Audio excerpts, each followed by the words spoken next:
Hey there. Subscribe to my channel. And also press this bell icon.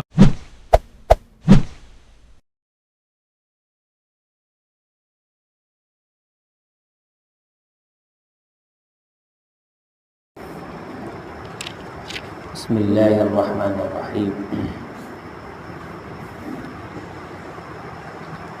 اذهبا الى فرعون انه طغى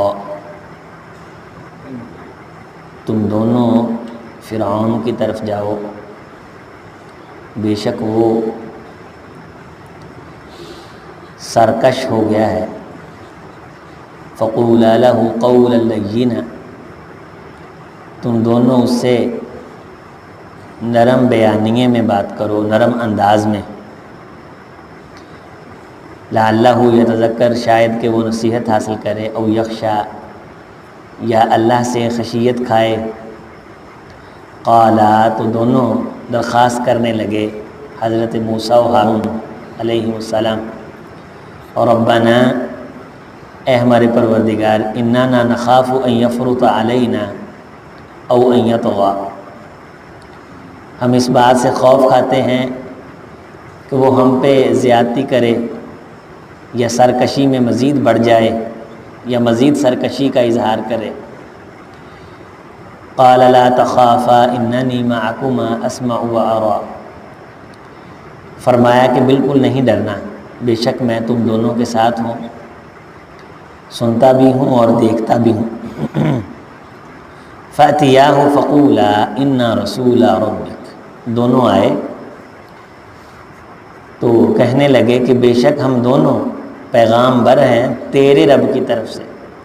فرعون کے سامنے یہ بات کرنا کہ تیرے رب کی طرف سے، یہ ہے عقیدہ توحید۔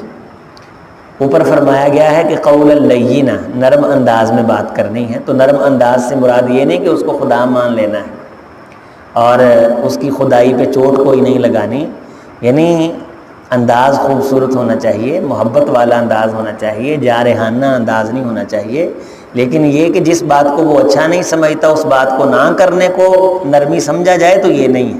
بعض دفعہ ہمارے یہاں یہ سمجھا جاتا ہے کہ نرمی سے مراد یہ ہے کہ جو بات کرنے والی ہے وہ بھی نہ کی جائے۔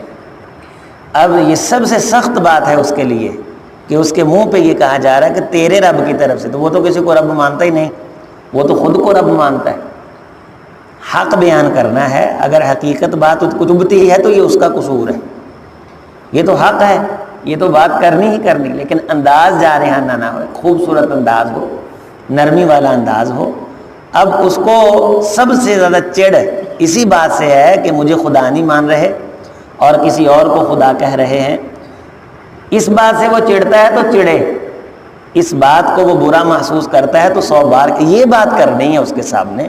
اور پہلی بات یہ کہی کہ انا رسول ربک، ہم دونوں کو بھیجا ہے، ہم پیغامبر ہیں تیرے رب کی طرف سے، تیرے پروردگار کی طرف سے۔ فارسل معنا بنی اسرائیل، بنی اسرائیل ان کو تو ہمارے ساتھ بھیج دے۔ یہ ایک پورے کا پورا قبیلہ تھا جس کو فرعون نے غلام بنا رکھا تھا اور وہ ان پہ زیادتیاں کرتا تھا، جبر کرتا تھا، ان کے بچوں کو ذبح کر دیتا تھا۔ یہ مزدور تھے، نسلی ان کے غلام تھے سارے کے سارے۔ وَلَا تُعَذِّبْهُمْ قَدْ جِئْنَاكَ بِآيَةٍ مِّن رَّبِّكَ، ان کو تو عذاب نہ دے، جس طرح کی سزائیں تو انہیں دیتا ہے ان سے باز آ جا، ہم تیرے پاس تیرے رب کی طرف سے نشانیاں بھی لے کے آئے۔ اب اگر کوئی شخص یہ کہے کہ نہیں بھائی محبت یہ تھی کہ وہ مجھے یہ بات نہ کرتا، یہ بات نہ کرتا، یہ بات ٹھیک نہیں تھی، یہ بات ٹھیک نہیں تھی، جو بات غلط ہے اسے غلط کہا ہے اور یہ فرمایا ہے کہ بھائی انہیں عذاب نہیں دینا، انہیں ہمارے ساتھ بھیجنا ہے، ان پہ زیادتی نہیں کرنی۔ حکمران ہونے کا مطلب نہیں ہے کہ تو ان پہ زیادتی کرے اور ان پہ ظلم ڈھائے، بڑا ہونے کا مطلب یہ نہیں ہے کہ تو نے انہیں غلام بنایا ہے اور نسل در نسل یہ غلام چلے آ رہے ہیں، اب بس کر، تیرے رب کی طرف سے نشانیاں بھی لائے ہیں۔ والسلام علی من اتبع الہدی، سلامتیاں اس پہ جو ہدایت کو قبول کر لے، اس شخص پہ یہاں بھی سلامتی ہے اور جب وہ مرنے کے بعد اٹھے گا تب بھی اس پہ سلامتی ہوگی۔ اور قرآن مجید میں کئی مقامات میں ہے کہ جب وہ جنت میں داخل ہوگا تو تب بھی اس پہ سلامتی ہوگی اور کہا جائے گا کہ تم پہ سلامتی ہو، قیل ادخل الجنہ، اور ایک جگہ بسلام آمنین، سلامتیوں کے ساتھ اور امن کے ساتھ جنت میں داخل ہو جاؤ۔ تو یہ سلام سلامہ کی صدائیں اس کے لیے ہیں جو ہدایت کو قبول کرے۔ ہدایت میں بھی الف لام ہے، ہدایت خاص، رہنمائی خاص، رہنمائی، وہ ہدایت خاص کیا ہے، رہنمائی خاص کیا ہے، وہ قرآن مجید ہے اور جناب محمد رسول اللہ صلی اللہ علیہ وسلم کے فرمودات عالیہ، آپ کے رشحات، آپ کے ارشادات طیبہ مبارکہ۔ تو یہاں ہدایت سے مراد اس وقت جو فرعون کے سامنے بات ہو رہی ہے وہ اللہ تعالیٰ کا یہ پیغام ہے کہ اپنے رب کی طرف پلٹ، اپنے رب کی طرف آ، اور جو ہم نشانیاں لائے ہیں ان کو سمجھ اور ان پہ ظلم کرنے سے رک جا، اور اپنی اوقات میں رہ، ذرا نیچے آ جا تو بہت اوپر چلا گیا ہے، سرکشی میں بڑھ چکا ہے اور خود کو خدا کہتے کہتے اور فرعون بن گیا وقت کا اور ظالم بن گیا۔ تو یہ اس کو اس وقت ہدایت کا درس دیا جا رہا ہے، اور ساتھ یہ کہا جا رہا ہے کہ فرعون ہونے سے سلامتیاں نہیں ملتی، ہدایت آنے سے سلامتیاں ملتی ہیں۔ یہ بھی درس دیا جا رہا ہے کہ حکمران بن جانے سے سلامتی نہیں ملتی، سلامتی کس کو ملتی ہے؟ جو ہدایت کو قبول کر لے۔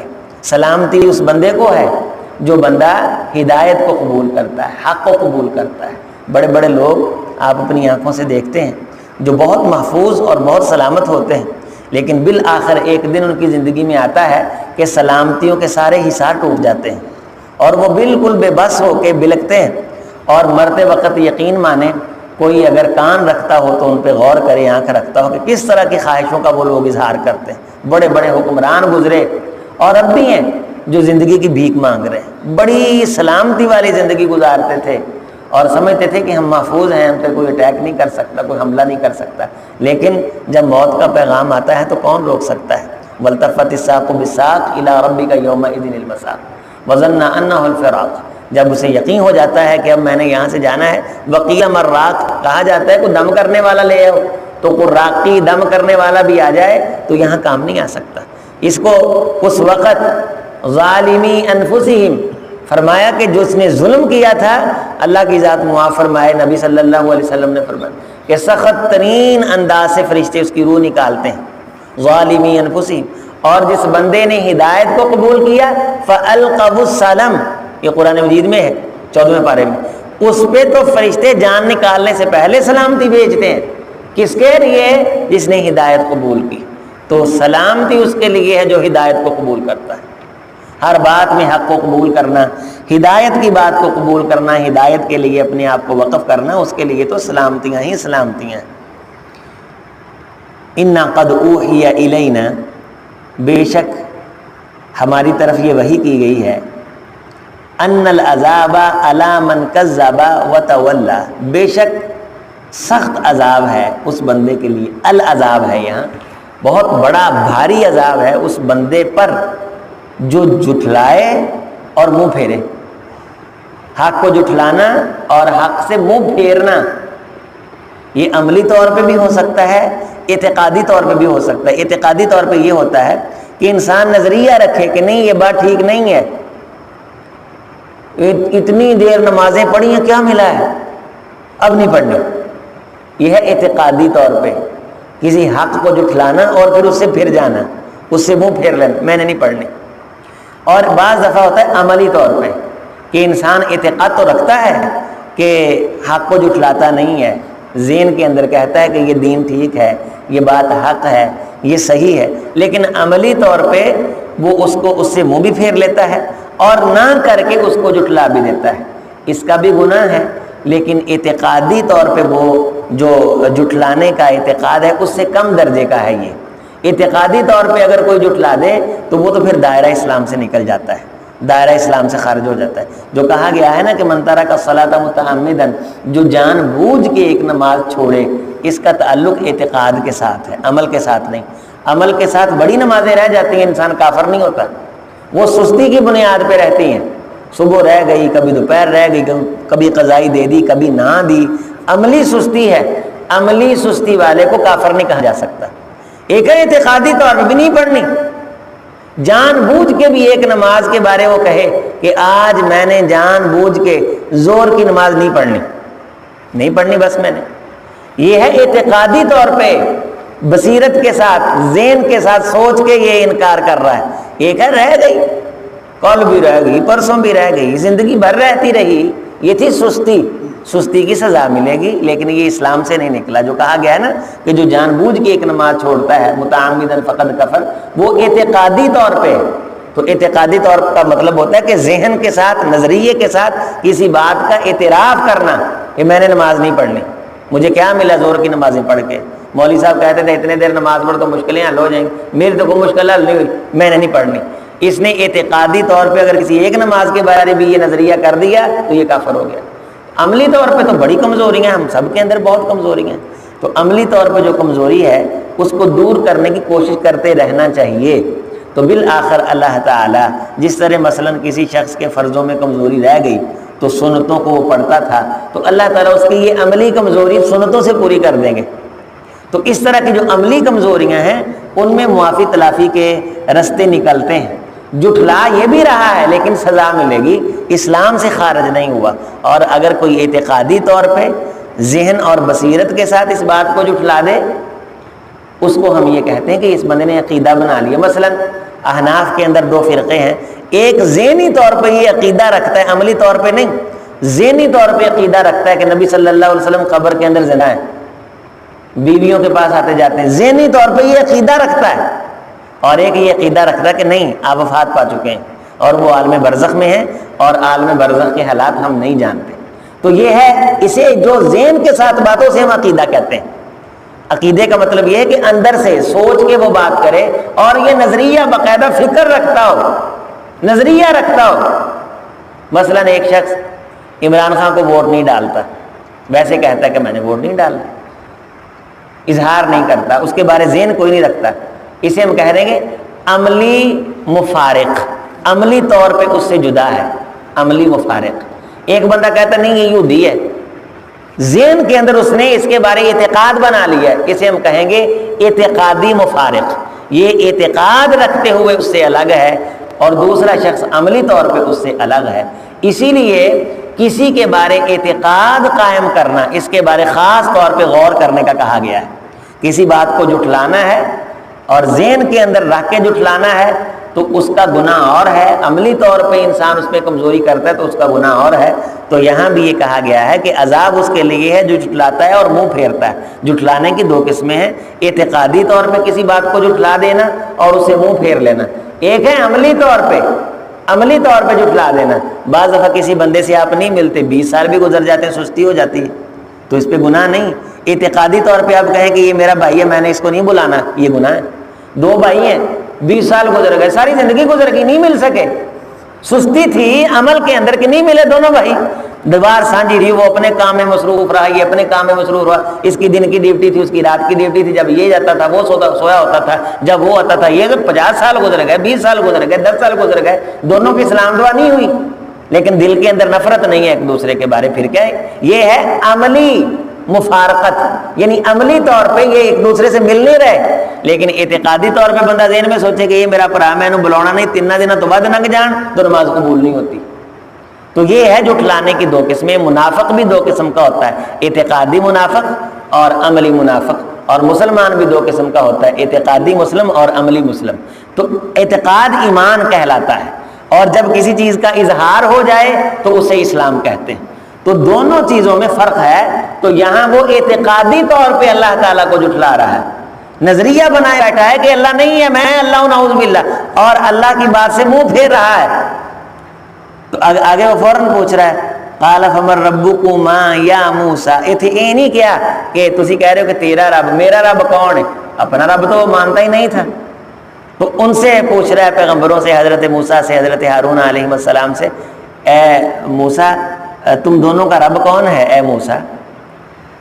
قال ربنا الذی اعطى كل شیء خلقه ثم هدى، فرمایا موسیٰ علیہ السلام نے، نمائندگی موسیٰ علیہ السلام کر رہے ہیں، سوال دونوں سے کیا ہے، نام موسیٰ کا لیا ہے، تو جواب بھی حضرت موسیٰ علیہ السلام نے دیا کہ ہمارا پروردگار وہ ہے، ربنا ہم دونوں کا رب، ہم سب کا رب، الذی اعطى كل شیء، جس نے ہر شے عطا کی، ہر شے کو عطا فرمائی، خلقہ تخلیق اس کی صورت، ہر چیز کی خلقت جس نے کی اور خلقت جس نے کی، خلقت اور خلقت میں فرق ہے. خلقہ یہاں ساکن ہے، تخلیق کے معنی میں، خلقت کے معنی میں بھی، خلقت کے معنی میں بھی.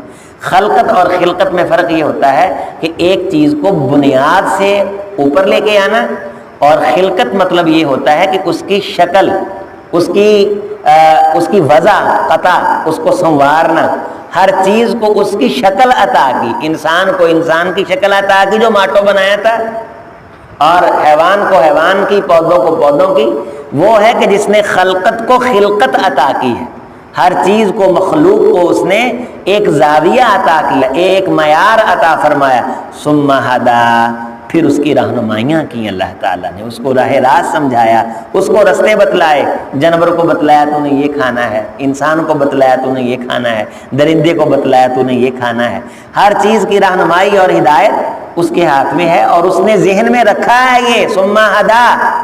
ایک انسان کے ذہن میں یہ بات رکھی ہے. جیسے کئی اسرائیلی روایات میں آتا ہے، وہ البود کی روایات ہیں دوسری تیسری، کہ یہ فرعون یہ تنہا بیٹھ کے جب اکیلا ہوتا تھا تو اللہ تعالیٰ کو پکارا کرتا تھا کہ مجھے معلوم ہے کہ رب تو ہی ہے، پر میں جو ڈٹ گیا ہوں تو میری مدد کر. تو یہ ہے کہ ثم ہدا، ذہن کے اندر اللہ تعالیٰ نے یہ بات رکھی ہے. انسان مانتا ہے، اعتراف کرتا ہے. اور قرآن مجید کا دو ٹوک اصول ہے کہ وقت کا کوئی بھی کافر ہو، اس کی زندگی میں ہم ایسا وقت ضرور لاتے ہیں کہ وہ تسلیم ضرور کرتا ہے کہ حق کیا ہے، وہ مانتا ہے. اور اس نے بھی مانا، ایک وقت آیا اس کی زندگی میں بھی کہ اس نے بھی مانا. لیکن الآن وقد عصیت، اب اس سے پہلے جب موت کے ڈھول تیرے کانوں کے قریب بجنے لگے ہیں تو اب تو ایمان قبول کر رہا ہے. ساری زندگی معصیتیں اور نافرمانیاں کرتا رہا. پھر اللہ تعالیٰ نے اس کو تعزیہ عبرت بنا کے رکھ دیا. آپ دیکھیں کہ کتنی بڑی شاہی ہے. پچھلے دنوں ایک دوست وہاں دکھا رہا تھا مصر میں، اس کی میوزیم میں، کہ کس طرح سونے کے وہ ہیں پورے طاقچے اور تابوت، اور بہت بڑے بڑے جو ہیں وہ تابوت بنے ہوئے. پہلے ایک بہت بڑا تابوت ہے سونے کا، اور اس کے اوپر مرصع مزین کام ہوا ہے، شیشے اور خوبصورت انتہائی نفیس ڈیزائننگ بنی ہوئی ہے. موجودہ دور سے کئی یعنی مشینری کا دور نہیں ہے، کئی گنا اچھی. پھر اس کے یہ پورا سونے کا ہے. پھر اس کے اندر ایک اور تابوت ہے، وہ بھی پورا سونے کا ہے. وہ تابوت میرے خیال میں ہوگا 5 بائی 10 فٹ کے ہیں. یہ تابوت 5 بائی 10 فٹ کے. اس کے اندر پھر ایک تابوت ہے سونے کا، اس کے اندر پھر ایک سونے کا تابوت ہے، یہ ہے تیسرا. اس کے اندر پھر ایک سونے، اتنی موٹی دیواریں اس کی دکھا رہا ہے کہ وہ تقریباً 3 انچ موٹی ہیں، 3 انچ موٹی ہیں. پھر تیسرا تابوت ہے سونے کا، پھر چوتھا تابوت ہے سونے کا، پھر 5واں تابوت ہے سونے کا. تو اس طرح کے وہ تابوت وہ 5 فٹ سے شروع ہوتے اس حجم پہ آ گیا ہے جس حجم پہ اس کا جسم ہے فرعون کا. وہ کہتے ہیں وہ لمبا، اتنا لمبا نہیں ہے کہ اتنا زیادہ لمبا ہو، نہیں. عام وہ جو اس کی پیمائش کی جاتی ہے جی بہت بڑا تھا، اتنا لمبا تھا. وہ دیکھ رہے ہیں آپ، زیادہ سے زیادہ کتنا ہوگا، وہ 7 فٹ ہوگا، 8 فٹ ہوگا. تو وہ جب اتنے تابوت ہیں، اور اندر والے تابوت کے اندر وہ اس فرعون کی لاش رکھتے تھے، اور وہ فرعون اپنی زندگی میں اس کو تعمیر کروایا کرتا تھا. اتنا سونا اس کے ساتھ تابوت کی شکل میں جاتا تھا. بڑے بڑے ہاتھیوں پہ اس کے وہ تابوت اٹھاتے تھے، اور تابوت اٹھا کے رکھتے کہاں تھے؟ احرام مصر میں. یہ جو احرام ہم دیکھتے ہیں نا تو کون والے بنے ہوئے، یہ فرعون نے اپنی قبریں تیار کروائی، اور اس کے اندر ہواؤں کا انتظام رکھا، اور پھر سارا خزانہ اس کے ساتھ دفنا آتے تھے. اور نیا فرعون وقت کا آتا تھا، فرعون مانا صدر ان کا ہوتا تھا، تو پھر وہ خزانے کائنات سے لوٹتا تھا، پھر ظلم کرتا تھا، زیادتیاں کرتا تھا. وہ اپنے خزانے لے کر کے دفن ہو جاتا تھا. جب برطانیہ نے دنیا پہ سلطنت کی ہے تو تب کئی چیزیں یہ چرا کے لے گئے، ساری چیزیں چرا کے اٹھا کر کے لے گئے. ایک فرعون کی لاش بھی یہ لے گئے. کہا جاتا کہ اصل مصریوں کے پاس ہے جس کا نام رامسیس ہے، یا وہ برطانیہ کے پاس ہے جو یہاں پڑا کہ پتہ نہیں یہ اصل ہے، جو وہاں پڑا پتہ نہیں وہ اصل ہے. تو کئی چیزیں یہ ہندوستان سے بھی چرا کر کے لے گئے اور اپنے میوزیم کے اندر لے جا کر کے رکھی. مصر کے کئی بہت قیمتی چیزیں تہذیب کے پرانے وہ بھی پچھلے دنوں دریافت ہوئی، ان کے ہاں پڑی ہوئی ہیں. تو اس طرح اللہ تعالیٰ نے یہ سامنے رکھا ہے، جیسے وہ موسیٰ علیہ السلام نے اس کو کہا کہ یہ سلطنت، یہ تخت، یہ سونا، یہ اس کے ساتھ سلامتی نہیں ہے، سلامتی تو ہدایت والے کو ہے۔ تو اللہ تعالیٰ ہدایت قبول کرنے کی توفیق دے۔ اسی لیے فرمایا نا کہ جو شخص کسی کو سلام کرتا ہے، السلام علیکم ورحمۃ اللہ وبرکاتہ، تو اس کا مطلب یہ ہے کہ تجھ پہ سلامتی ہو، تو اس کا بہت ثواب ہے۔ سلام کے اندر سستی اور یا تو تیزی ہے، جب مسجد میں داخل ہوں تو محبت کے ساتھ نرم انداز سے سلام روٹین بنائیں، آہستہ سے کہہ دیں تاکہ کوئی ڈسٹرب نہ ہو اور آپ محروم بھی نہ ہوں۔ السلام علیکم ورحمۃ اللہ وبرکاتہ۔ اور ہم دیکھ رہے ہیں، اکثر آپ دیکھیں گے اور شاید آپ تائید بھی کریں کہ ہمارے سلام صرف السلام علیکم تک ہو گئے ہیں، لیکن ہمارا ایک بچہ کسی دور میں السلام علیکم ورحمۃ اللہ وبرکاتہ کہتا تھا، اور یہ چیزیں ہماری درسگاہوں میں سکھائی جاتی تھی۔ اب درسگاہوں میں بچے آتے ہی نہیں، خاص طور پہ ناظرے کے نصاب کے اندر یہ چیزیں ہوتی تھیں، والدین پورا سلام لینے کی بچوں کو تلقین کرتے تھے۔ اس کا بہت ثواب ہے۔ نبی صلی اللہ علیہ وسلم نے فرمایا کہ سلام اللہ کا نام ہے، جب کوئی بندہ کسی کو سلام کہتا ہے تو اللہ کو بڑی خوشی ہوتی ہے، اللہ اس بندے سے محبت کرتے ہیں جو سلام کو عام کرتا ہے۔ افشوا السلام، سلام کو عام کریں۔ السلام علیکم ورحمۃ اللہ وبرکاتہ، السلام علیکم ورحمۃ اللہ وبرکاتہ۔ چلتے پھرتے گھر کے اندر داخل ہو رہے ہیں، آ رہے ہیں، جا رہے ہیں، بار بار یہ کثرت کے ساتھ سلامتی اللہ تعالیٰ نصیب فرما دے۔ اللہ دنیا آخرت کو بہتر کرے، اللہ کائنات کو اسی طرح ہدایت کے ساتھ لینے کی توفیق دے جس طرح لینے سے انسان کی آخرت بنتی ہے۔ سبحان ربک رب العزت عما یصفون وسلام علی المرسلین۔